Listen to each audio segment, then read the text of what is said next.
반갑습니다. 메가스터디 입시전략연구소 대입 컨설팅 센터 박성진학입니다. 오늘 제가 말씀드릴 내용은 이제 논술 전형에 대한 내용인데요. 사실상 이 논술 전형이라 함은 이제 교과 전형이라든지 종합 전형으로 어떤 상위권 대학이라든지 아니면 여러분들이 희망하는 대학에 좀 합격 가능성이 낮다라고 판단이 되었을 때 마지막 찬스로 한번 도전해 볼 수 있는 전형인데요. 오늘 제가 말씀드리는 내용을 잘 들어보시고 논술 전형으로 지원을 할지 말지를 최종적으로 한번 결정해 보시면 좋을 것 같습니다. 자, 그랬을 때 먼저 첫 번째, 논술 전형으로 얼마만큼의 인원이 선발되고 작년과 비교했을 때 그 인원의 차이가 어느 정도 발생했는지에 대해서 알아보도록 하겠습니다. 먼저 보시면 전체 선발 규모를 보시면 작년에 비해서 855명가량 이제 모집 인원이 늘어났습니다. 사실상 논술 전형이 교과 전형과 종합 전형에 비해서 충원율이 높지 않은 전형이라는 점을 감안하였을 때 이 모집 규모가 늘어났다는 점은 일단 희소식이 될 텐데요.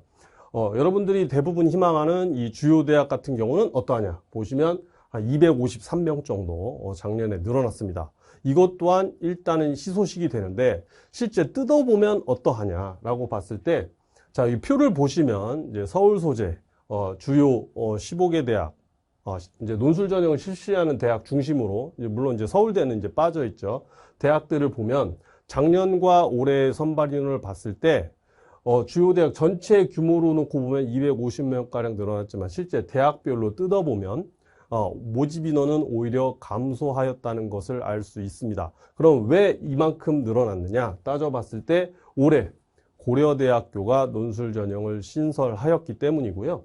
그리고 이 서울 소재 주요 대학 가운데서 상대적으로 논술 선발 규모가 큰 대학, 한 400명 이상 되는 대학들을 보면 중대와 경희대가 각각 한 478명, 477명 정도로 가장 많은 인원을 선발하는 것을 알 수 있습니다. 자, 그러면 경쟁률 추이를 한번 보면 상위권 대학 같은 경우는 여전히 논술 전형으로 지원하는 학생들이 많고 이 상위권 대학 논술 전형에 대한 관심은 여전히 뜨겁다라고 볼 수 있는데요.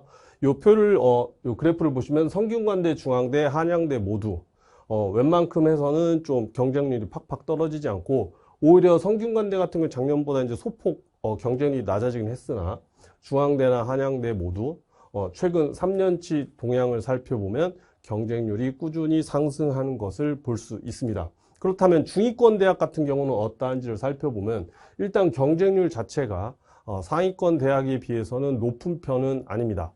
다만 서울 소재 중위권 대학 같은 경우는 경쟁률이 작년에 비해서는 약간 하락하는 양상을 보이고 있고, 그리고 수도권을 제외한 이 비수도권에서 논술 전형을 실시하는 대학 같은 경우도 하락 추세다라는 점을 알 수 있습니다. 그래서 서울 소재 상위권 대학과 그렇지 않은 대학은 이 경쟁률 면에서 일단 차이가 있다라는 점을 참고하시면 될 것 같고, 그랬을 때 여러분들이 올해 이제 논술 지원 대학을 결정함에 있어서 좀 변수들이 있을 수 있는데 그 변수들 그 중에서 이제 주요 변수들, 그래서 체크 포인트를 한 4가지 정도로 정리를 해봤습니다. 그래서 제가 제일 강조하고 싶은 것은 이제 수능 최저고요. 그 다음에 어떤 유형으로 출제하느냐, 그리고 이 성적대가 학과별로 이 인기 순으로 비슷하냐, 그렇지 않느냐, 이런 것들도 한번 따져볼 필요가 있고요. 그리고 경쟁률에 대한 내용입니다.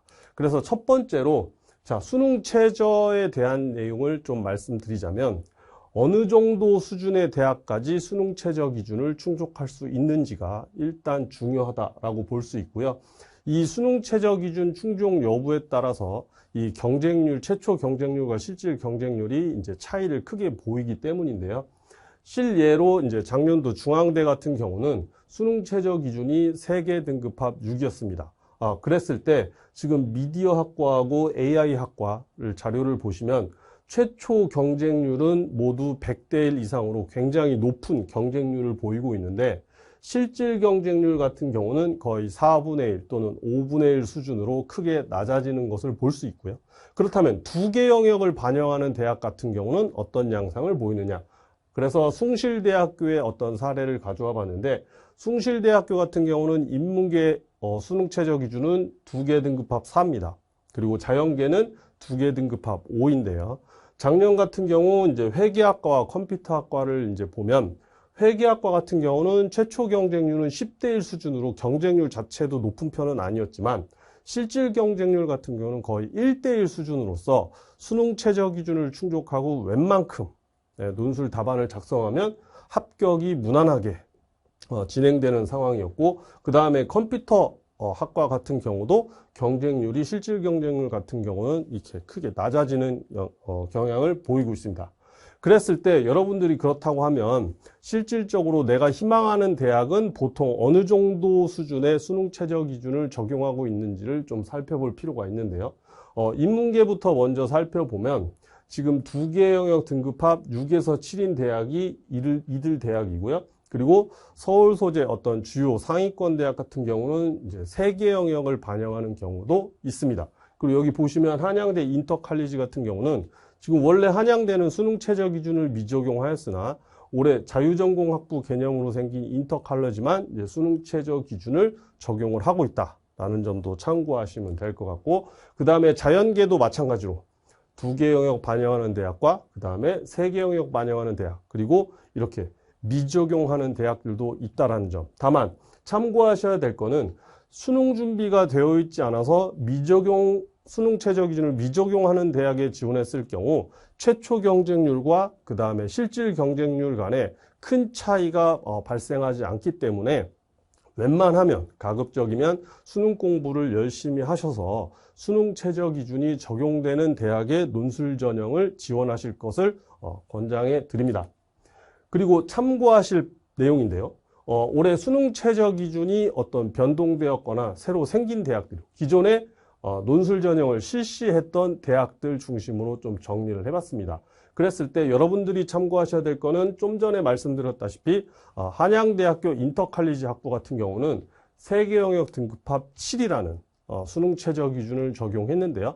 일단 2개 영역을 반영하는 대학에 비해서 3개 영역을 반영한다라고 하면 준비하는 수험생 입장에서는 조금 부담스러울 수는 있습니다. 그러나 한양대의 어떤 레벨을 놓고 봤을 때 3개 영역 등급합 7이라고 하면 매우 까다롭게 적용하는 수능 최저 기준은 아니다라는 점을 참고하시면 되고, 여러분들께 말씀드리고 싶은 대학, 여러분들이 좀 참고하셔야 될 대학은 이제 숭실대와 세종대인데요. 숭실대 같은 경우는 작년도에 인문계열 같은 경우는 2개 영역 등급합 4였습니다. 꽤 까다로웠죠. 근데 올해는 2개 등급합 5로 완화시켰습니다. 이랬을 경우 수능 최저 기준이 완화됐기 때문에 최초 경쟁률 또한 이론상 높아질 가능성이 있으며 2개 등급합 5를 실질적으로 충족하는 비율도 늘어날 가능성이 있다라는 점. 그래서 논술 준비에 좀 더 신경을 많이 쓰셔야 될 것 같다라는 점을 참고하시면 될 것 같고, 반대로 세종대 같은 경우 자연계열은 작년에 수능 최저 기준이 2개 등급합 6이었습니다. 그래서 3등급, 3등급 이렇게 이제 받으면 됐는데 올해는 2개 등급합 5로 2등급, 3등급 이렇게 해서 좀 더 강화됐죠. 그러면 마찬가지 반대로 숭실대와 반대로 이 강화되었기 때문에 최초 경쟁률에도 조금 영향을 미칠 수 있고 실질 경쟁률 또한 작년에 비해서 이론상 낮아질 가능성이 있다라는 점. 그래서 이러한 어떤 변동사항도 좀 참고하시면 실질적으로 합격 가능성을 이제 따져보는 데 있어서 도움을 좀 받으실 수 있을 것 같고요. 그리고 올해 논술 전형이 신설된 대학들을 좀 정리해봤습니다. 이전에 그러니까 작년까지 논술을 실시하지 않았던 대학인 거죠. 그랬을 때 대표적으로 자 드디어 스카이 대학 중에 고려대가 이제 올해 논술 전형을 신설을 하였습니다. 그래서 인문, 경영, 자연 이렇게 이제 수능 최저 기준을 이제 적용을 하는데 인문과 자연은 4개 영역 등급합 8입니다. 앞서서 인문계, 자연계 이렇게 이제 2개 영역, 3개 영역 등급하는 대학들을 보셨는데 사실상 4개 영역을 준비하는 자체가 수험생 입장에서는 굉장히 부담스럽죠. 그래서 실질적으로 상담을 하면서 제가 이 고려대학교 논술 전형의 수능 최저 기준에 대해서 언급을 해주면 조금 고려대 논술에 도전해보고는 싶지만 실질적으로 4개 영역을 몽땅 준비하는 것에 대해서 부담을 갖고 있는 학생들이 꽤 있었습니다. 그 가운데서 경영학과 같은 경우는 4개 영역 등급합 5거든요. 사실상 매우 까다롭게 수능 최저 기준을 적용하고 있기 때문에 올해 스카이 대학 중에서 고려대가 논술고사를 그것도 수능 이후에 실시하고 있기 때문에 최초 경쟁률은 그래도 스카이니까 꽤 높을 것으로 예상되지만 나름 수능 최저 기준을 4개 영역 반영한다는 점, 그리고 경영학과는 등급합도 5를 적용한다는 점. 그래서 실질적으로 4개 등급합 5라고 하면 정시에도 사실상 고려대를 지원해 볼 수 있는 점수가 될 수도 있거든요. 그러다 보니 최초 경쟁률은 고려대가 높을 수는 있지만 실질 경쟁률은 크게 좀 낮아지지 않을까라는 그런 생각도 한번 해볼 수 있고요. 나머지는 상명대, 을지대, 신한대 같은 경우는 이제 올해 논술 전형이 실시가 됐는데 일반 논술과 다르게 이제 약수령 논술을 실시하는 대학이다라는 점도 참고하시면 될 것 같고, 그랬을 때 어떤 이런 수능 최저 기준의 어떤 변동으로 인해서 이 경쟁률에 어떠한 영향을 미치는지를 좀 알아보도록 하겠습니다.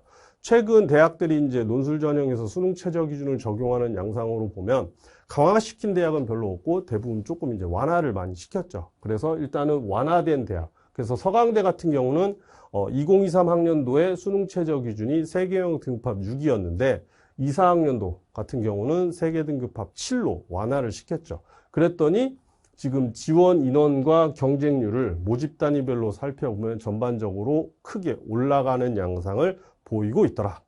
그리고 동국대 같은 경우도 23학년도와 24학년도를 비교해 봤을 때 23학년도에는 2개 등급합 4였는데 24학년도에는 2개 등급합 5로 완화가 되었죠. 그랬을 때 지금 지원자 수도 늘었고 그리고 경쟁률도 올라가는 것을 볼 수 있습니다.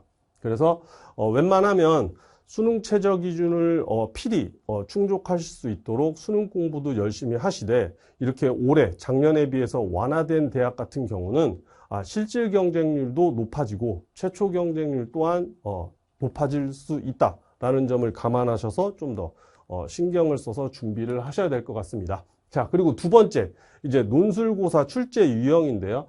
인문계 같은 경우는 대부분 이제 통합교과형으로 논술고사를 실시합니다. 그런데 이제 재신문 같은 경우는 일부 대학 같은 경우는 이제 시사, 보도자료라든지 이런 데서 추가로 이렇게 재신문에 포함시키는 경우도 있지만 대부분 교과서에서 내용을 발췌해서 재신문을 구성하고 있다라는 점이고요.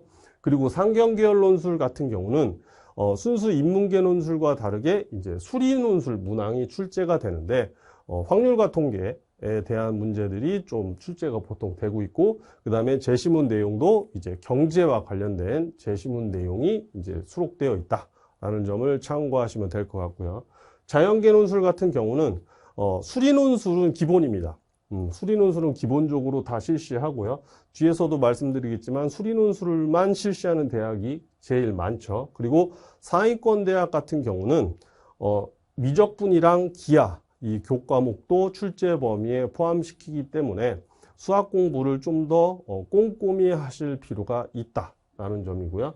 과학 논술 같은 경우는 원과목만 출제 범위에 포함되어 있는 게 아니라 투과목도 출제 범위에 포함되어 있다라는 점 참고하시면 될 것 같습니다. 그랬을 때 유형별로 좀 더 세분화해서 대학을 이렇게 그룹화로 나누어 본 내용이고요. 그리고 이 중에서 참고하실 거는 이화여대하고 한국외대 같은 경우는 재시문에 영어 재시문 내용도 등장한다라는 점이고, 그리고 연세대 같은 경우는 골고루 들어가 있습니다. 그래서 영어 재시문도 들어가 있고 수학과 관련된 것도 있고 과학과 관련된 것도 있고, 그래서 논제와 재시문 분석함에 있어서 좀 까다롭겠죠, 아무래도. 그래서 좀 더 연세대 논술을 준비하시는 분들은 미리미리 조금 꼼꼼하게 기출문제를 통해서 꼼꼼하게 분석하실 필요가 있다라는 거고요.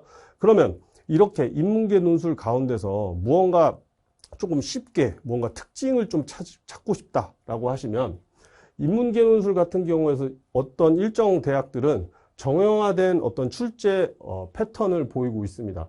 성균관대 같은 경우는 1번 문항을 보면 2022학년도부터 2024학년도까지 재시문에 담겨있는 내용은 다르지만 묻는 내용은 동일합니다. 그래서 왜 그러면 동일하냐? 재시문 내용이 다르지만 묻는 내용이 동일해도 이렇게 내도 변별력이 어느 정도 나름 확보가 되고 있다라는 거죠. 그래서 기출문제를 조금 꼼꼼히 분석하시면서 성균관대의 어떤 출제, 포인트, 경향 이런 것들을 조금 확인하실 필요가 있고요. 경희대 사회계열 같은 경우도 지금 2022학년도와 2024학년도가 모두 1번과 2번 문항에서 묻고 있는 내용이 동일합니다. 그래서 이렇게 무언가 비슷한 어떤 유형으로 출제하는 대학들이 있기 때문에 이러한 것도 기출문제를 좀 꼼꼼하게 분석하시면서 어떤 그 대학의 출제 경향 이런 것들을 꼭 좀 확인하실 필요가 있고요. 그리고 중앙대 같이 문학에 대한 내용을 이렇게 제시문에 수록하는 그런 대학들도 있습니다. 그래서 비문학과 관련된 어떤 내용들만 이렇게 제시문에 수록하는 게 아니라 문학과 관련된 내용도 포함되어 있기 때문에 문학에 조금 취약하다라는 학생들은 이 점을 참고해서 문학 공부도 조금 더 신경을 쓰셔야겠죠. 아무래도. 그리고 인문계 논술 가운데서 서강대처럼 논제 분석이 좀 까다로운 대학들이 있습니다. 이렇게 단순하게 뭘 요약하시오 이게 아니라 보시는 바와 같이 1번부터 원인을 분석하고 해결 방안을 이렇게 제시하라는 이런 문제들이 이제 1번부터 나오면 사실 숨이 턱턱 막히죠. 도대체 한글로 쓰여져 있지만 읽어봤을 때 뭐 하라는 거지? 이제 이렇게 약간 감이 안 오는 대학들이 있습니다. 그래서 2번도 보시면 좀 깊이 있는 사고력을 좀 요구하고 그 다음에 제시문 내용 요약은 기본이고요. 그리고 이 논제에서 주어진 조건에 걸맞게 이렇게 제시문 내용에서 골고루 지금 가부터 바까지 다 활용을 해야 되거든요. 그러니까 이런 서강대 같은 대학들은 단기간에 준비하기는 사실 조금 힘들지 않을까. 그래서 평소에 어떤 읽기 훈련을 좀 꾸준하게 하신 학생들이 조금 더 논제 분석함에 있어서 유리하지 않을까라는 생각이 듭니다. 그리고 상경계열 같은 경우는 아까도 말씀드렸지만 확통과 이제 경제와 관련된 이런 제시문 내용과 논제가 출제된다는 점. 그래서 중앙대하고 한양대 이렇게 작년도 기출문제가 올라와 있는데요. 특히 확통 공부를 열심히 한 학생들 같은 경우는 비교적 좀 수월하게 준비를 하실 수 있겠습니다. 그리고 자연계를 살펴보면 아까도 말씀드렸지만 수리논술만 실시하는 대학의 수가 제일 많고요. 그리고 과학논술을 실시하는 대학 같은 경우는 지금 대부분 의약학 계열입니다. 그리고 여기 빨간색으로 표시된 연세대 같은 경우는 올해는 이제 수리논술만 실시하고 과학논술을 실시하지 않습니다. 그래서 과학논술을 준비 안 해도 되니까 나름 좋은 거 아닌가? 라고 생각하실 수 있지만 그만큼 수리논술 문제 난도가 더 높아질 수도 있고요. 기존에 과학논술을 굳이 평가하지 않아도 수리논술만으로도 합격생들을 골라낼 수 있다라는 의도로 수리논술만 실시할 수도 있으니까 그 점은 참고하시면 될 것 같고요. 자, 그랬을 때 실제 자연계 문제를 보면 성균관대 작년도 논술 기출문제입니다. 그랬을 때 1번을 보면 문장 마지막에 이유를 논하시오, 이유를 논하시오, 이유를 논하시오 이렇게 되어 있습니다. 그러니까 단순히 뭐 이렇게 수식을 풀고 그게 아니라 문제를 읽었을 때 이유를 논하라고 이렇게 되어 있으니까 실제 제가 상담할 때 학생이 그러면 글로 써야 되나요? 이렇게 이제 얘기를 하길래 제가 정신이 번쩍 들어서 예시 답안을 이렇게 일단 넣어놨는데 이 적절하게 글과 수식 이런 것들을 섞어서 답안을 작성하셔야 되고요. 그리고 채점할 때도 이 정확하게 결과값을 뽑아냈는지 그 풀이 과정이 적절하게 전개가 되었는지 이런 것들을 평가하고 그 다음에 답안을 작성하시기 전에 꼭 좀 답안을 무슨 내용을 처음에 쓰고 뭐 이런 식으로 좀 생각을 미리 충분히 하신 다음에 정리하신 다음에 답안을 작성하시는 게 좋습니다. 그리고 이왕이면 수식이라든지 이런 것도 좀 웬만하면 좀 깔끔하게 그래서 채점하는 사람으로 하여금 무언가 이렇게 바로바로 명확하게 조금 채점할 수 있도록 풀이 과정도 깔끔하게 이렇게 전개하는 연습을 조금 미리미리 하셔야 될 것 같습니다. 그랬을 때, 자, 세 번째로는 논술고사 성적인데요. 교과 전형하고 종합 전형을 놓고 봤을 때 일반적으로 인기 학과들이 교과 전형에서도 그렇고 뭐 특히 교과 전형이 그렇죠. 비인기 학과에 비해서는 입결이 좀 전반적으로 높은 편이죠. 그런데 논술 전형에서는 조금 그 예외가 될 수도 있습니다. 그래서 경희대 경희대 그 논술고사 입결을 좀 보면은 지금 여기는 지금 경영이라든지 경제, 뭐 정치외교 이런 어떤 호텔 경영 이런 과들은 여기 포함되어 있지 않습니다. 왜냐면 문제지가 달라요. 그건 사회계열이고 여기는 지금 인문계열만 이렇게 제가 이제 학과들을 정리해 놓았다는 점 말씀을 드리고 2, 3학년도에 논술고사 평균 성적이 제일 높은 학과부터 낮은 과 순을 일단 정리를 해 놓았는데 2, 3학년도에는 철학과, 사학과가 1, 2등을 차지했죠. 근데 2, 4학년도 되면 조금 양상이 바뀌긴 합니다. 그리고 자연계 같은 경우도 국제캠에 있는 학과들이 이렇게 정리해 놨는데 화학공 2, 3학년도에는 거의 점수가 제일 높았거든요. 근데 2, 4학년도 되니까 좀 낮아집니다. 반대로 응용수학 같은 경우 그리고 응용물리 같은 경우는 2, 3학년도에 순위가 낮았는데 2, 4학년도 되면은 응용수학 같은 경우 논술고사 평균 성적이 96.8로 매우 높습니다. 그렇기 때문에 학과를 낮춘다고 해서 물론 교과하고 종합은 학과를 낮추면 합격 가능성이 좀 높아질 수는 있으나 논술에서는 학과를 낮춘다고 해서 합격 가능성이 반드시 높아진다라는 공식이 성립하지 않기 때문에 이왕이면 여러분들이 수능 최저 기준을 충족을 할 수 있도록 충분히 수능 공부도 하시면서 논술 준비도 병행하시면서 여러분들이 희망하는 학과를 좀 이렇게 소신 있게 지원하는 것이 오히려 더 합격 가능성을 높일 수도 있다라는 점을 좀 참고하시면 될 것 같고요. 그리고 네 번째로 경쟁률인데요. 논술고사 경쟁률 같은 경우는 실제 수능 최저 기준이 그 대학의 최초 경쟁률을 형성함에 있어서 큰 의미가 없습니다. 왜냐하면 수능 최저 기준을 보시면 실제 서강대, 성대의 어떤 학교 레벨, 네임밸류를 봤을 때 비교적 좀 헐겁게 걸려있기 때문이고요. 그리고 여러분들이 논술고사로 지원하는 대학들은 대부분 서울 소재 상위권 대학이기 때문에 선호도에 따라서 그만큼 이제 논술고사 경쟁률이 그러니까 상위권 대학은 매년 논술고사 경쟁률이 그래서 높아질 수밖에 없는 거죠. 그리고 또 한 가지 경쟁률에 영향을 미치는 것은 논술고사 시기가 수능 전에 보느냐, 수능 이후에 보느냐. 그래서 여기 지금 빨간 박스 안에 보시면 수능 이후에 논술고사를 실시하는 대학들인데 비슷한 그룹의 수능 전에 논술고사를 실시하는 대학과 비교해 봤을 때 전반적으로 수능 이후에 논술고사를 실시하는 대학의 경쟁률이 상대적으로 더 높은 것을 알 수 있습니다. 그만큼 보험으로 수능 이후에 논술고사를 실시하는 대학을 걸어놓을 수도 있고 실제 무언가 준비하는 기간에 있어서도 수능 이전보다 수능 이후가 조금이라도 시간적인 여유가 더 있기 때문인데 이러한 어떠한 성향, 심리를 잘 이용하셔서 수능 이전에 논술고사를 실시하는 대학도 한번 내가 선호하는 대학이 있다고 하면 이런 것들을 이용해서 한번 지원해 보시는 것도 좋을 것 같고요. 그랬을 때 수능 이전에 논술고사를 실시하는 대학들을 정리해 봤는데 올해 특히 단국대 죽전 캠퍼스에 있는 인문계열 같은 경우는 작년에 수능 이후에 논술고사를 실시하였으나 올해 수능 이전으로 논술고사 시기를 앞당겼습니다. 그러면 당연히 이론상 수능 이후에 실시할 때보다 수능 이전에 논술고사를 실시하게 되었으니 경쟁률이 작년에 비하면 더 낮아질 가능성이 있거든요. 그래서 단국대 죽전 가면 난 상관없다라는 분들은 올해 이렇게 논술고사 시기가 변경되었기 때문에 한번 지원을 고려해 보시는 것도 좋을 것 같습니다. 그리고 대다수의 논술고사를 실시하는 대학들은 이렇게 수능 이후에 논술고사를 실시하기 때문에 본인이 어떤 그 선호하는 대학이 언제 논술고사를 실시하는지도 한번 참고해 보시면 좋을 것 같고요.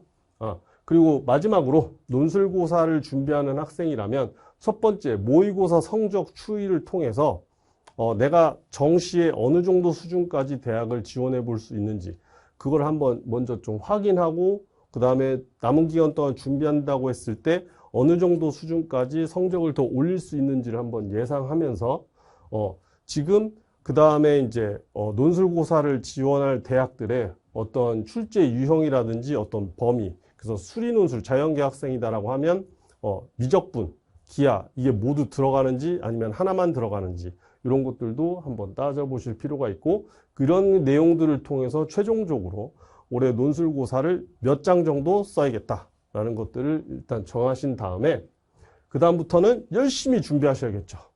1차적으로 수능 최저 기준을 안정적으로 충족할 수 있도록 수능 공부를 좀 열심히 하실 필요가 있고요.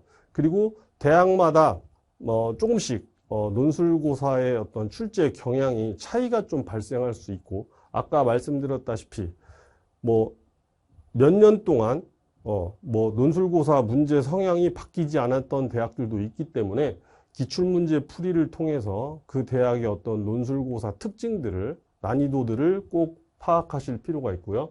그리고 보다 본인에게만 해당되는 공부 방법이라든지 그런 학습 내용을 통해서 무언가 지속적으로 나는 할 수 있어. 남은 기간 동안 이런 식으로 짜임새 있게 준비한다라고 하면 수능 최저 기준도 충족할 수 있고 논술고사에서도 좋은 논술고사 점수를 만들어낼 수 있을 거라고 본인 스스로한테 자꾸 확신을 심어주실 필요가 있습니다. 그래서 이러한 식으로 남은 기간 동안 체크 포인트를 점검하시면서 논술을 준비하시기 바라면서 여러분들의 합격을 진심으로 기원합니다. 그리고 추가로 보다 많은 다양한 입시에 관련된 정보를 얻고자 하실 경우 유튜브에 메가스터디 대입 컨설팅 센터를 치시면 보다 다양한 입시 정보를 얻으실 수 있습니다. 그래서 이것도 참고하시기 바랍니다. 그럼 이상으로 영상을 마치도록 하겠습니다. 감사합니다.